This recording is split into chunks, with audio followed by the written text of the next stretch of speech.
자, 오늘 우리 주제가 전쟁의 개념 그리고 원인 뭐 이런 것인데요. 여기 함께 생각해 보자고 제가 사진을 한 넉 장 올려놨는데요. 맨 위에 사진은 제가 이라크 갔을 때 이라크의 그 미군 순찰 차량이에요. 섭씨 거의 40도가 되는데 이 방탄 조끼를 무거운 걸 걸친 병사들이 아주 고생을 많이 하더라고요. 그래서 저 병사들은 이라크에 와서 무엇 때문에 이라크에 와서 저렇게 그야말로 개고생을 하는가, 이런 생각이 들었어요. 물론 사담 후세인 독재는 나쁘겠지만 사담 후세인 독재를 무너뜨린다는 핑계를 대고 그거를 구실 삼아 이라크의 석유를 지배하려고 하는 그런 미국의 야망이 거기 들어있고, 또 이스라엘, 미국과 강력한 동맹국인 이스라엘에게 이라크의 사담 후세인 정권이 위협적이기 때문에 그 정권을 무너뜨려야 이스라엘 안보를 챙겨줄 수 있다. 이 두 가지 그 목적이 있었죠. 석유와 이스라엘 안보. 근데 이제 제가 여기 써놓은 것처럼 전쟁이 왜 일어나는가 할 때 우리 인간의 공격적인, 폭력적인 성향을 많이 이제 얘기를 하죠. 특히 종교인들이, 신부님이나 목사님들이나 스님들이 우리들한테 설교를 하실 때 이 전쟁에 대한 말씀들을 하시면서 요 인간의 폭력성에 대해서 지적을 하시는데요. 물론 틀린 말씀은 아니지만, 전쟁의 전체적인 그 여러 원인 중에서는 사실은 좀 부분적인 것이죠. 전쟁으로 이득을 챙기는 또 다른 사람들, 또 조직, 국가, 이 어떤 여러 가지 다른 측면들이 있죠. 또 두 번째, 이 사진을 보시면 제가 아프리카의 시에라리온에 갔을 때, 아프리카 시에라리온은 여러분이 혹시 그 블라드 다이아몬드라는 영화를 보셨는지 모르겠습니다. 그 다이아몬드를 둘러싼 인간의 탐욕이, 이 반란군들이 도끼를 마구 휘둘러서 시민들의 손목을 잘랐죠. 여기 이 13살 난 소녀도 양 손목을 잘렸죠. 근데 이런 것이 전쟁 범죄에 해당하고 또 테러에 해당하고, 이것이 다 전쟁의 어떤 어두운 부분들이죠. 세 번째 사진은 제가, 이것도 이라크에 가서 찍은 사진인데요. 이라크의 난민인데 팔레스타인 난민이에요. 1948년에 이스라엘이 그 중동에 없던 이 지도상에 없던 나라가 하나 중동에 들어섰죠. 그러면서 많은 난민들이 생겨났죠. 지금 그 난민의 숫자가, 팔레스타인 난민의 숫자가 580만 명에 이르는데요. 이 이라크에 2003년도에 미국이 이라크를 쳐들어가면서 거기서 또 대량 난민이 생겨났을 때, 그때 팔레스타인 또 난민들이 또 한 곳에 모여가지고 난민촌을 이루고 있는 모습이에요. 이 마지막에 이 젊은 세 청년이 이렇게 손가락으로 이런 표시를 하고 있는데, 이 청년들은 세르비아 청년들이에요. 제가 보스니아 내전 취재를 갔을 때 그때 세르비아 쪽에 가서 찍은 사진이죠. 이 젊은이들은 이 극단적인 세르비아 민족주의자들이 벌이는 그 잔혹한 전쟁 범죄에 대해서 그렇게 죄의식을 안 가지고 있더라고요. 자기네 쪽의 입장에서 생각을 하는 것이지만. 그래서 하여튼 전쟁이라는 것이 결국은 여러 부작용을 낳죠. 전쟁 범죄, 난민, 이런 여러 가지 또 환경 파괴, 대량 그 전쟁 쓰레기를 낳는, 우리가 이번 5번 시리즈에서 그런 부분들도 같이 한번 살펴볼 겁니다. 자, 인류의 역사를, 건축가는 뭐 건축의 역사로 볼 수 있겠고, 음악가는 음악의 역사를 볼 수 있겠습니다만, 전쟁이라는 잣대로 들여다보면 피의 역사다. 피가 그친 적이 거의 없다. 이렇게 얘기를 할 수밖에 없는데요. 제가 이거는 발칸반도의 작은 지역인 코소보에 갔을 때 1999년도에 여기서 한 15,000명 정도의 사람들이 학살당했어요. 그때 가서 찍은 사진입니다. 그래서 20세기 내내 끝 무렵까지 20세기 초에 1차 세계대전이 벌어지고 나서 계속 1차, 2차, 그다음에 우리 한국에서의 전쟁, 또 베트남의 전쟁, 또 80년도에 아프가니스탄에서 전쟁, 또 90년도에 발칸반도에서 전쟁, 계속 20세기 내에 전쟁이 있었죠. 그 끝 무렵에 1999년 마지막에 이 유럽 땅 한 구석에서 벌어진 전쟁에서의 이 모습입니다. 감회장된 시신들의 모습이에요. 자, 우리가 동영상에서 1차 세계대전을 잠깐 살펴봤죠. 그게 사실 예전의 전쟁들하고 너무나 다른 거죠. 다수 국가, 25개 국가가 서로 뒤엉켜서 편을 갈라서 싸웠고, 또 독가스, 이 사실 지금은 이제 금지가 됐습니다만, 이때 처음 등장하면서 또 많은 사람들의 이 젊은이들을 장님으로 만들었죠. 죽음으로 내몰기도 했습니다만, 또 탱크나 폭격기 같은 이런 신무기들이 또 등장하고, 그리고 군인 800만, 민간인 700만 이렇게 또 많은 사망자를 내고, 이런 전쟁들이 20세기 내내 계속 이어져 왔죠.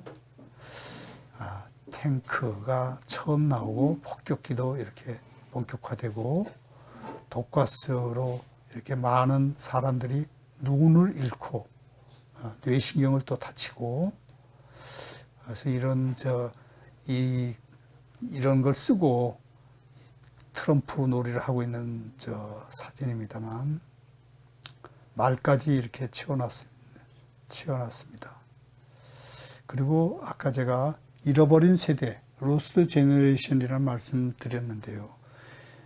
4년 동안 전선의 변화가 거의 없이 참호 속에서 웅크리고 이 독가스의 공포에 휘달리면서 그렇게 젊음을 허비했죠. 이게 전쟁의 모습이었습니다. 그리고 사망자들 많았고요. 그러고 나서 히틀러가 집권을 했죠. 히틀러는 결국은 밑에 제가 써놨습니다만, 독일 사람들이, 이른바 문명민족이라는 사람들이 집단적인 광기에 휩싸여서 히틀러라는 괴물을 지도자로 삼았죠. 그래서 20세기 내내 이 대량 학살, 제노사이드라는 이 단어와 인종청소, 이 두 개의 단어가 동전의 양면처럼 전쟁의 여러 모습 속에 다 나타났죠. 자, 전쟁은 대량 학살, 인종청소를 낳았고, 그래서 여기 지금 보면 이 유대인들이죠. 나치의 수용소에 있던 유대인들, 시신들의 존엄성은 찾아보기 어렵고 트랙터로 이렇게 처리가 되는, 그래서 죽음의 무게가, 이때 나온 얘기가 죽음의 무게가 휴지처럼 가벼웠다, 이런 얘기들을 했습니다. 근데 유대인들만이 꼭 아니죠. 뭐 600만 명이라고 이스라엘 쪽에서는 얘기를 합니다만, 조금 숫자는 조금 부풀려진 것이다라는 지적을 받긴 합니다. 그 속에는 또 동성애자, 또 정신 이상자, 뭐 하여튼 여러 가지 이 독일이 추구하는 그 우수한 인종만 남기고 나머지는 처리한다는 그 속에 같이 다 희생이 됐죠. 그리고 또 아르메니아 사람들이 또 터키한테 희생당하고, 그리고 또 이 한반도, 캄보디아, 발칸반도, 아프가니스탄, 이라크, 뭐 21세기 들어서는 또 이라크, 아프가니스탄, 또 시리아, 그리고 최근에 우크라이나, 계속 이런 그 학살들이 벌어지고 있죠. 자, 여러분이 이 사진, 이 그림을, 이게 피카소의 한국에서의 학살인데요. 제가 고등학교 다닐 때는 미술교과서나 사회교과서에 이 그림이 없었죠. 지금은 이제 좀 우리나라도 좀 열린 사회가 돼서 이 사진, 이 그림이 미술교과서나 사회교과서에 실려 있다고 하는데요. 피카소가 그림 중에 우리가 유명하게 잘 아는 것은 스페인 내전을 그린 게르니카라는 그 큰 그림이 있죠. 그건 뭐 굉장히 가로가 8m가 넘는 그 큰 그림인데요. 이거는 가로가 한 2m 정도 되는 조금 상대적으로는 작은 그림이죠. 우리는 이 그림을 사실은 좀 불편하게 특히 문교부 당국에서는 좀 불편하게 보죠. 왜냐하면 그림의 내용이 또 제목이 학살인데 그 희생자가 누군가 할 때는 비무장 민간인들, 아기들, 임산부들을 이 군인들이 죽이는, 결국 이게 한국 전쟁 때 민간인 학살들이 많았죠. 거창에서 또 황해도의 신천에서 이런 것을 그 피카소가 비판적으로 그린 거죠. 자, 이런 그림은 우리가 이 게르니카는 알면서 이 그림을 사실 모르고 전후 세대들이 많이 지났죠. 근데 하여튼 좀 전쟁의 아픔을 고발하는 피카소의 그림입니다. 근데 20세기에 얼마나 사람들이 죽었을까 할 때 전쟁 날 때마다 뭐 발을 정자를 그어가면서 집계를 정확히 하기 어려우니까 대충 어림잡아 한 최소 1억에서 1억 8천. 아까 제가 1차 세계대전에 1,500만 명이 죽었다고 했는데요. 2차 세계대전에는 한 최소 5천만 명이 죽었다고 합니다. 많게는 한 7천만 명 얘기하는 사람들도 있어요. 그래서 하여튼 그 이래저래 합치면은 한 최소 1억에서 한 1억 8천. 대한민국 인구의 2배에서 4배 가까운, 서너 배 가까운 그런 많은 사람들이 죽었죠.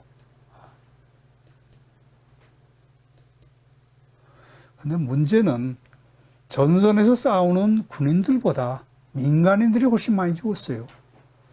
1차 세계대전만 해도 군인들이 조금 더 많이 죽었는데 100만 명 정도. 그 뒤에 전쟁들은 다 군인들보다는 민간인들이 훨씬 많이 죽었습니다. 그거는 결국은 전선이 사실 따로 없이 후방에 대한 대규모 공습, 그리고 민간인 살상, 이런 것들이 다 이 민간인 희생을 키웠죠.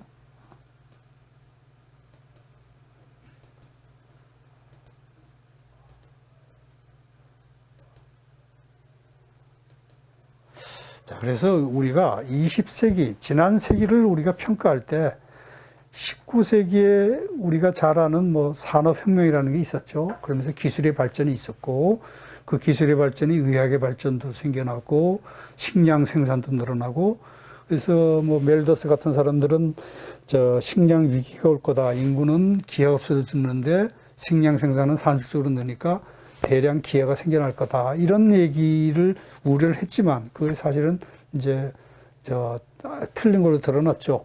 기술의 발전이 좋은 측면도 있지만 또 하나 우리가 앞서 살펴봤습니다만 탱크가 나오고 폭격기가 나오고 장거리 대포가 나오는 것은 결국은 기술 혁신이 전쟁 기술의 혁신으로 이어지니까 결국은 전쟁에서 더 많은 살상을 낳는. 그래서 여기 지금 윌리엄 골딩이라고요. 이 사람은 1983년에 노벨 문학상을 받았죠. 파리대왕이라는 작품으로. 이 사람은 문명 비평가이기도 한데 20세기가 좋게 얘기할 수가 없다. 폭력의 세기다. 이렇게 낙인을 찍었습니다. 우리가 아는 20세기 내내 전쟁이 계속 이어져 왔기 때문이겠죠. 그런데 19세기 말에, 이를테면 우리가 이제 1989년 12월 31일 날 사람은 어떤 생각을 했을까요? 내 이름이 20세기야. 19세기 엄청난 진보가 있었어. 20세기는 더 많은 진보가 있겠지. 라는 생각을, 낙관적인 생각들을 많이 했다 그래요. 물론 일부는 세기말적인 어떤 비관론에 빠지기도 했습니다만은, 그러나 뚜껑을 열고 보니까 20세기가 결코 아름다운 세기는 아니었다. 평화로운 세기는 아니었다. 그런데 우리가 1990년에 또 하나 변화가 있었죠. 89년도에 왼쪽 사진에 베를린 장벽이 무너지고, 그 다음에 90년에 독일이 통일되고, 그리고 91년에 소련이 작은 공화국으로 해체되고, 이른바 냉전 시대가 사라지는 탈냉전 시대로 접어드는 그런 변화가 있었죠. 그때 사람들은 또 희망을 가졌다 그래요. 왜냐? 냉전 시대 동안에 미국과 소련이 으르렁거리면서 늘 어떤 공포가 있었죠. 핵전쟁의 공포. 그것이 이제는 우리가 거기서 벗어나겠구나. 전쟁은 이제 큰 전쟁은 안 일어나겠구나 했는데 지난 30년 동안 보면 계속 또 전쟁이 있었어요. 주로 내전입니다. 내전이 계속 벌어지면서 많은 희생을 낳았어요. 이제 발칸반도의 코소보에서의 그 충돌을 보여주는 사진인데요. 코소보에 제가 갔을 때 찍은 사진이에요. 좀 보기가 뭐합니다만 여기 지금 시신이 뼈만 이렇게 앙상하게 불탄 시신이 남아있죠. 이게 3층짜리 집인데 지붕이 무너지고 이 기와들이 이렇게 내려앉은 그런 모습을 지금 그 유족들이 찾아와서 현장 점검하는 모습을 제가 같이 갔었어요. 이런 것은 결국은 이 민족이 다르다, 언어가 다르고 종교가 다른 그 단순히 그 차이 때문에 서로가 서로를 죽이는, 네가 내 아버지를 죽였지, 네가 내 삼촌을 죽였지 하면서 보복하는 그런 것이 20세기 후반에 탈냉전 1990년 이후에 지난 30년 동안의 전쟁의 모습의 단편적인 모습이에요. 지금 우크라이나에서도 사실 이런 모습들이 생겨나고 있죠. 자, 그래서 오늘 우리가 주제가 전쟁의 개념. 전쟁은 뭐라고 전쟁은 개념을 정의를 해야 되는 건가? 할 때, 죄송합니다. 여기 사진에 클라우저비츠, 프로이센의 장교죠. 지금 이제 독일입니다만은 이 사람이 전쟁론이라는 책을 썼는데요. 이건 영어 번역본을 제가 밑에다 갖다 놨어요. 원래는 독일어로 쓰여진 책입니다만 여기서 클라우저비츠가 전쟁이란 정치다 이렇게 얘기를 했어요. 전쟁이란 폭력적인 물리적인 수단을 동원한 정치적 관계의 연장이다. 더 줄여 말하면 전쟁이란 정치다. 자, 전선에서 총을 쏘고 대포를 쏘는 것은 전투죠. 영어로 배틀, 전쟁, 워는 정치고 배틀은 군인들이 하는 것이 배틀이고 그 나라가 민주주의 국가면 대부분 대통령제 국가에서 전쟁을 선포하는 건 대통령의 고유 권한이죠. 국방장관이나 군사령관이 전쟁을 선포할 수는 없는 거죠. 또 내각 책임제인 영국 같은 데는 국무총리가 전쟁을 선포하죠. 그래서 전쟁인 적국, 나와 정치적인 의지가 서로 충돌하는, 이를테면 영토에서 이건 우리 영토야 하는 내 소유하려는 정치적 의지를 충돌하는 다른 쪽과 결국은 물리적인 충돌하는 그게 전쟁이다 하는 것이죠. 전투하고는 조금 개념이 다른 거죠. 전투는 약간 좀 소극적인 좀 하위 개념이고 전쟁은 상위 개념이죠. 그래서 전쟁이라는 게 단순히 총을 쏘는 군사적 행위가 아니고 우리의 정치적 의지를 물리적으로 폭력적으로 관철시키려고 하는 정치적 행위다. 물론 우리 동양의 손자나 오자 이런 선인들이 벌써 이런 개념들을 얘기를 했죠. 그런데 서양에서 이 전쟁론이라는 책을 쓴 클라우저비츠가 그래도 사회과학적인 어떤 그쪽의 틀을 동원해서 쓴 책이니까 우리가 이제 한번 좀 더 들여다보는 거죠. 전쟁은 여기서 클라우저비츠가 얘기한 전쟁은 정치적 행위다, 정치다 이렇게 얘기할 수 있죠.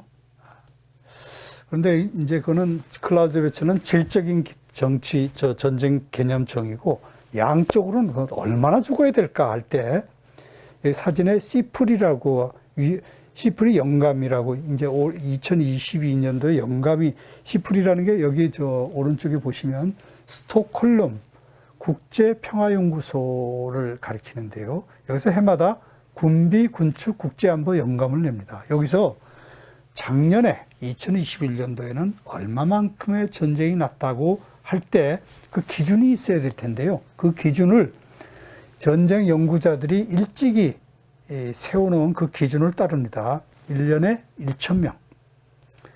양쪽의 전쟁 당사자들이 서로 싸워서 1년 동안에 1000명이 죽으면 그거를 전쟁이라 하자. 그러면 500명, 100명, 우리 연평도에서 몇 년 전에 전쟁이 서로 사망자가 전사자가 생겨났습니다만, 연평 우리가 해전이라고 부르기도 합니다만, 사회과학적인 의미에서 전쟁을 그 숫자로 얘기하면 전쟁 속에 포함은 안 되죠. 그냥 속이며 전투가 있었다. 우리가 이제 그렇게 얘기는 할 수 있겠죠. 전쟁하면 좀 더 범위를 키워서 1000명 단위로.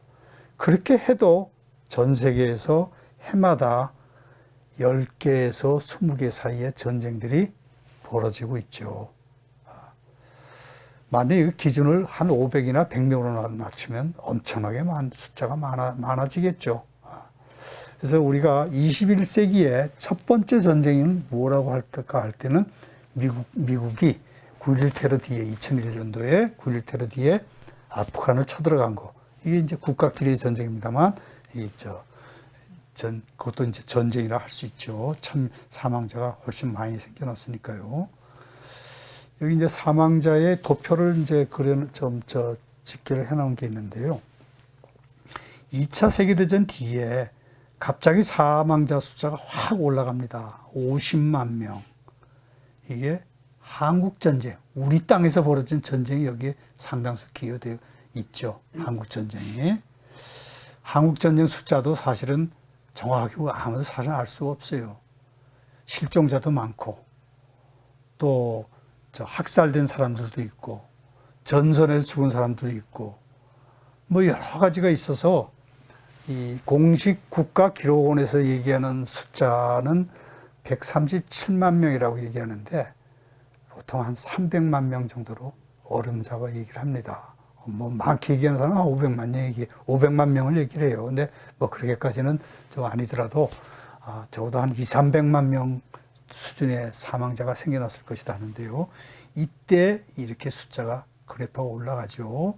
그 다음에 60년대 중반 이후에 또 숫자가 많이 올라갑니다.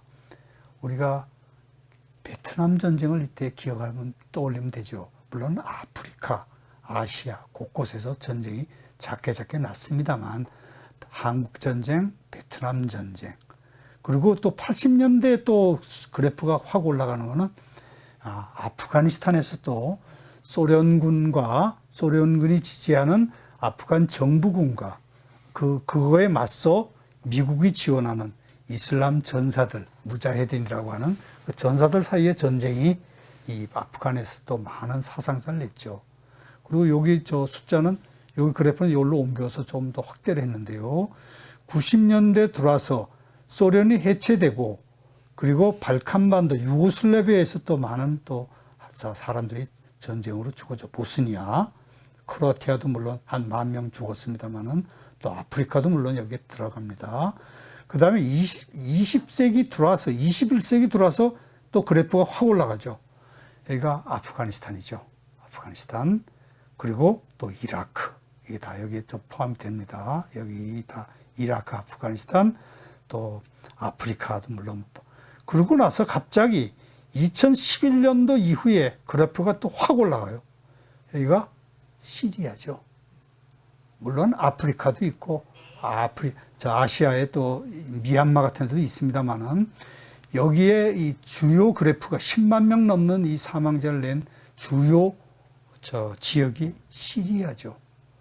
그래서 참 시리아는 우리가 5번 우리가 전쟁에 관련된 공부 모임에서 집중적으로 들여다보지는 않습니다만, 제가 간간히 시리아 문제를 전쟁 범죄와 관련해서든, 또 미국의 어떤 패권적인 어떤 미국과 소련 간의 어떤 미국과 러시아 간의 패권적인 다툼에 관련돼서 살펴볼 때도 시리아를 같이 한번 언급을 할 생각입니다. 자, 여기 표를 일부 인용해 놨는데요. 제가 아프간 할 때 좀 더 들여다보겠습니다만, 그냥 예를 들자면, 미국이 개입한 2001년부터 19년 사이에, 뒤에 조금 이따 2021년 표가 나옵니다만, 사망자 숫자가 한 80만. 아프간, 파키스탄은 아프간의 이웃나라고 아프간 전쟁의 연장선상에 있죠. 이라크, 시리아, 또 아프리카의 예멘, 중동의 예멘, 뭐 이런 곳에서 미국이 다 관련된 전쟁들입니다. 여기서 80만 명이 죽었다는 거죠. 그러니까 아까 클라우제비치가 1년에 1000명 하는데 그 1000명은 그냥 휙 넘어서는 거죠. 좀 더 최근 통계를 들여다보면, 아프간만 들여다보면 한 24만 명 정도가 죽었다고 하는데요.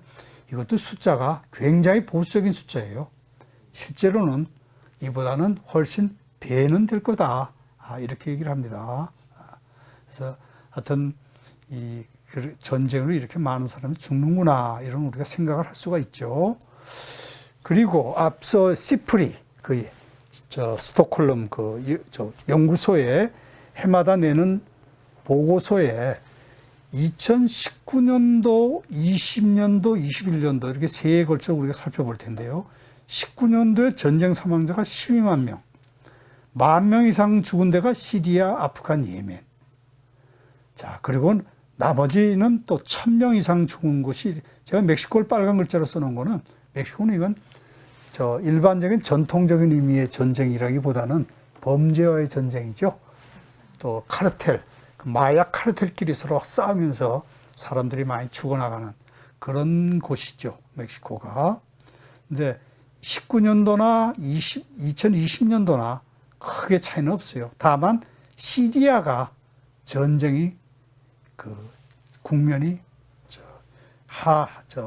끝나는 무렵으로 들어섰죠.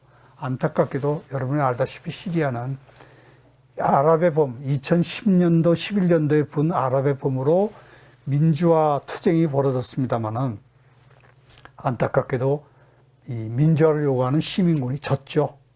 그리고 독재 정권이 이겼죠. 그 뒤에는 러시아의 푸틴이 강력하게 지원했기 때문이고, 미국은 부분적으로 느슨하게 시리아 전쟁에 개입했기 때문에 결국은 시민군이 졌죠.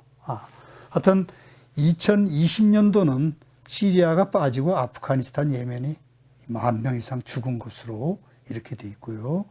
2021년도는 상황이 거의 또 비슷합니다.